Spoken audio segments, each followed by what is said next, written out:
পশুর নদী। পশুর নদীর নামটির সঙ্গে যেন হাজারো রহস্য লুকিয়ে রয়েছে। বাংলাদেশের সর্ববৃহত্তর বন ম্যানগ্রোভ বন, যেটাকে সুন্দরবন বলা হয়, সেই সুন্দরবনের অধিকাংশ জায়গায় জুড়ে রয়েছে পশুর নদী। পশুর নদী বাংলাদেশের দক্ষিণ পশ্চিম অঞ্চলের খুলনা ও বাগেরহাট জেলার একটি নদী।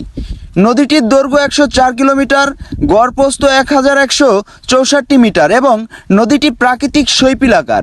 বাংলাদেশ পানি উন্নয়ন বোর্ড বা পাও বোর্ড কর্তৃক পশুর নদীর প্রদত্ত পরিচয় নম্বর দক্ষিণ পশ্চিম অঞ্চলের 51।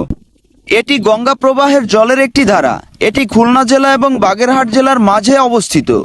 এটি মূলত জোয়ার ভাটার পানি বহন করে। এটি সুন্দরবনের কাছে শিবলা নদীর সাথে মিলিত হয়েছে। এটি বঙ্গোপসাগরের কাছে কুঙ্গা নদী নামে পরিচিত। এটি বাংলাদেশের গভীরতম নদীর মধ্যে উল্লেখযোগ্য একটি নদী। সুন্দরবনে ঘুরতে আসলে অবশ্যই পশুর নদী পার হতে হবে। পশুর নদীর প্রাকৃতিক সৌন্দর্য যেন প্রত্যেকটি ভ্রমণ পিপাসী মানুষদের মন ছুঁয়ে যায়। পশুর নদীতে এভাবেই ডিঙি নৌকা দিয়ে হাজার হাজার জেলে ভাইয়েরা কিন্তু মাছ ধরে থাকে। পশুর নদীর পার ঘেঁষেই রয়েছে সুন্দরবন।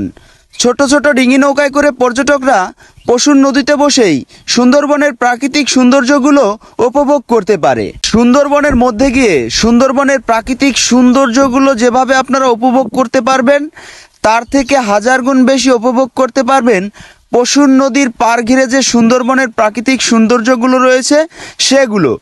পশুর নদীর চতুর সাইডেই পার ঘেঁষে রয়েছে সুন্দরবনের প্রাকৃতিক সৌন্দর্য।